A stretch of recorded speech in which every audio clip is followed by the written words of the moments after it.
Hello, and welcome to another Read With Me session. I'm yours truly, Isabel, and I'm here to read with you the final part of chapter 3, and we're going to be covering the 6 techniques for instilling good habits. These are the top 6 game changers for making sure that those habits get ingrained within you and you become exactly who you want to be, and you get exactly what you want out of life. I hope you have gotten your physical copy of The Compound Effect. This book is a game changer for those that are looking to just take life to the next level. If you are new to this channel, we are reading 2 books a month, one on personal freedom, one on financial freedom. This particular book falls under the financial freedom. I take over this particular section because I absolutely love this part of growth. And Vanessa Black, make sure to check out her amazing channel, aka my wife. She is actually reading the personal freedom chapter. She is incredibly putting all this effort into Daring Greatly by Brené Brown. The topic was vulnerability just the other day.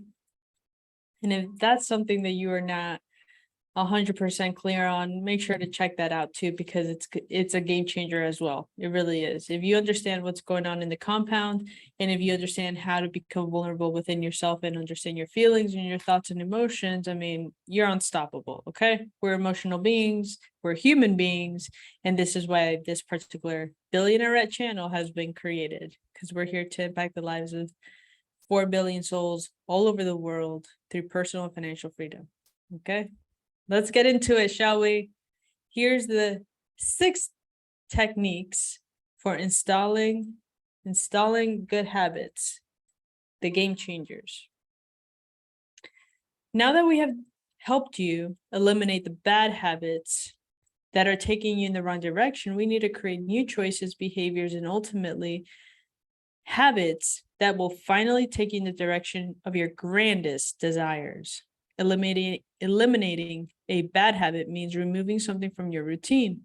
Installing a new, more productive habit, it requires an entirely different skill set. You're planting the tree, watering it, fertilizing it, and making sure it's properly rooted.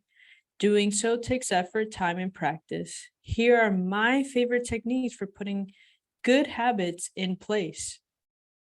Leadership expert John C. Maxwell said, "You will never change your life until you change something you do daily. The secret of your success is found in your daily regimen, your daily routine."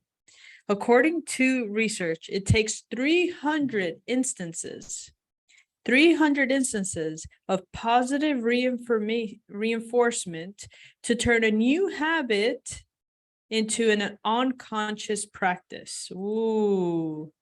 That's almost a year of daily practice. Fortunately, as we talked about earlier, we know we have a much better chance of cementing a new habit into our lives after 3 weeks of diligent focus.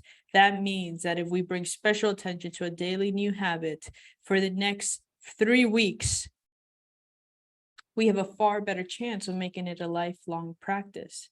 The truth is, you can change a habit in a second, or you can still be trying to break it after 10 long years. The first time you touched a hot stove, you instantly knew you'd never make that a habit. The shock and pain were so intense that they forever changed your awareness. You knew you'd be conscious for the rest of your life around hot stoves. The key is staying aware. If you really want to maintain a good habit, make sure you pay attention to it at least once a day, and you're far more likely to succeed. So here's number 1. This is how you set yourself up to succeed. Any new habit has to work inside your life and lifestyle. If you join a gym that's 20 miles away, you won't go. If you're a night owl, but the gym closes at 6 p.m., it won't work for you. Your gym must be close, convenient, and fit into your schedule. If you want to lose weight, eat healthier, make sure your fridge and pantry are stocked with healthy options. Want to make sure you don't binge on vending machine snacks when you get a midday hunger pang? Well, keep nuts and healthy snacks in your desk drawer. The easiest and most tempting type of food to grab when you're hungry are empty carbs. One strategy I use is to have protein on hand. I grill up a bunch of proteins on Sunday and package it up, have it ready for the week. One of my most distracting and destructive habits is my email addiction. Seriously, this is not a laughing matter. I can lose hours of focus every day with the massive amounts of email flooding my inbox if I'm not vigilant about staying organized and focused. To set up the discipline of my new habit of only checking my email 3 times a day, I turned off all alarms, all automatic receive functions, and I shut the program down when I'm not in one of those 3 window allocated times. Have to build the walls around that time vortex lest I keep falling in all day. Number 2, think addition, not subtraction. I picked up a great tip spending time with former talk show host Montel Williams. He told me about the strict diet he maintains because of the disease that afflicted him, multiple sclerosis. Montel has adopted something called the add-in principle, and I think it's wildly effective for anyone with any goal. It's not so much what you attempt to take out of your diet, he explains to me, it's what you put in instead. This has to become his analogy for life. Instead of thinking that he has to deprive himself or take something out of his diet, whether I can't eat a hamburger or chocolate or dairy, he actually thinks about what he can add instead. So he says, today I'm going to have to add a salad and steamed vegetables and fresh figs. He fills his focus on his belly with what he can have. So he no longer has the attention or hunger for what he can't. So instead of focusing on what he has to sacrifice, Montel thinks about what he gets to add in. The result is a lot more powerful. A friend of mine wanted to break his bad habit of wasting too much time watching TV, and to help out, I asked him what he'd like to do with 3 hours of free time if he had it. And he said he would play with his kids more. I also asked him to pick a hobby he'd always wanted to explore. His choice was photography. A total techie, he went out and got all his high-tech editing equipment, which he happily toted along on more family outings, so he could take great photographs of his kids. Then he'd spend hours in the evening editing and putting together slideshows and photo albums for the whole family to enjoy. They ended up spending time together, laughing and remembering how much fun they'd had. And because he was so focused on his kids and photography, he no longer had any more time nor desire to sit around and watch TV at night. He realized he'd been zoning out on it because it was an easy mental escape from his work day. By replacing TV viewing with his new habit of playing games with his kids and working on his photography, he discovered passions with far more power and far bigger payoffs. What can you choose to add in so you can enrich your life experience? Fantastic question. Number 3, go for PDA, public display of accountability. Picture any public official taking the oath of office. I do solemnly swear. And then comes a speech on how she'll turn her campaign promises into boots on the ground realities. Once she puts it out there on a public record, she knows that she'll be held responsible for any action that rolls back on her promises and praised for any progress towards her goals. Want to cement a new habit? Get Big Brother to watch over you. It's never been easier with all the social media available. I heard about one woman who decided to gain control of her finances by blogging about every penny she spends every day. She's got her family, friends, and plenty of colleagues following her spending habits. And as a result of the many eyes of scrutiny, she became far more responsible and disciplined in her finances. I once helped a coworker quit smoking by telling everyone at the company, listen up. Zelda's decided to stop smoking. Isn't that great? She just smoked her last cigarette. I then placed a huge wall calendar on the outside of her cubicle, and every day she didn't smoke, Zelda got to draw a big, fat, red X on the calendar. Co-workers took notice and started to cheer her on. The parade of the big red X started to fill up the chart, which took on a life of its own. Zelda didn't want to quit on that chart, quit on her co-workers, or quit on herself, but she did quit smoking. Tell your family, tell your friends, tell Facebook and Twitter. Get the word out, and there's a new sheriff in town, and you're in charge. Number 4, find a success buddy. There are few things as powerful as 2 people locked arms, arm in arm, marching towards the same goal. 2, up your chances of success. Get a success buddy, someone who will keep you accountable as you cement your new habit while you return the favor. So, for example, have what I call a peak performance partner. Every Friday at 11 a.m. sharp, we have a 30-minute call during which we trade our wins, losses, fixes, ahas, and solicit the need feedback and hold each other accountable. You might seek out a success buddy for regular walks, runs, dates, or even go to the gym, or to meet or to discuss a trade professional development on the books. Number 5, competition and camaraderie. There's nothing like a friendly contest to whet your competitive spirit and immerse yourself into a new habit with a bang. To give an example of this, last summer, I organized a consistency challenge for our 350,000 plus Darren Daily members. We called it 90-Day Raven Run Challenge, named after the famous South Beach runner Robert Ravencraft. Raven has run 8 miles on the white sands of South Beach, Miami for more than 45 years. And at the time of this writing, he has never missed a single day through hurricanes, shin splints, broken bones, food poisoning, pneumonia, and even more. The challenge was simple: run at least 1 mile a day, every day for a 90-day streak. Hey, if Raven can run 8 miles for 16,500 plus days and counting, we can do one for 90 days. No excuses.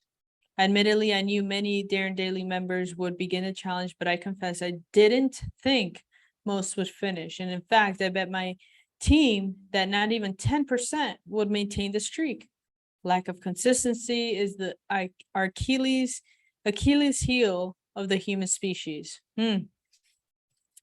Lack of consistency is the Achilles heel of the human species. What I didn't account for was the power of competition in the field of camaraderie. More than 3 times the number I predicted completed the challenge successfully. Yet as soon as the competition was over, I was fascinated to observe that the exercise consistency dropped off the cliff by more than 60% only 1 month after the competition. When we organized another competition, the engagement and consistency shot right back up. All it takes is a little competition to keep people's engines revved, and they also get to share the experience, a wonderful sense of community, and a fun camaraderie in the bargain. What kind of friendly competition can you organize with your friends, colleagues, or even teammates? How can you inject fun, rivalry, and a competitive spirit into your new habit? And here's the last one, number 6, celebrate. All work and no play make Jack a dull boy, and it's a recipe for backsliding. There should be a time to celebrate and enjoy some of the fruits of your victories along the way. You can't go through this thing sacrificing yourself with no benefit. You got to find little rewards to give yourself every month, every week, every day, even something small to acknowledge that you've held yourself to a new behavior. Maybe time to yourself to take a walk, relax in the bath, or read something just for fun. For bigger milestones, book a massage or have a dinner at your favorite restaurant. Promise yourself a nice big part of gold when you reach at the end of the rainbow. Change is hard. Yippee. There's one thing that 99% of failures and successful folk have in common. They all hate doing the same things. The difference is successful people do them anyway. Change is hard. That's why people don't transform their bad habits and why so many people end up unhappy and unhealthy. What excites me about this reality, however, is that if change were easy and everyone were doing it, it would be much more difficult for you to stand out and become an extraordinary success. Ordinary is easy. Extraordinary is what will separate you from the crowd. Personally, I'm always happy when something is hard. Why? Because I know that most people won't do what it takes. Therefore, it will be easier for me to step in front of the pack and take the lead. I love what Dr. Martin Luther King said about this so eloquently. The ultimate measure of a man is not where he stands in moments of comfort and convenience, but where he stands at times of challenge. When you press on despite difficulty, tedium, and hardship, that's when you earn improvement and gain strides on the competition. If it's hard, awkward, or even tedious, so be it. Just do it and keep doing it. The magic of the compound effect will reward you handsomely. Be patient.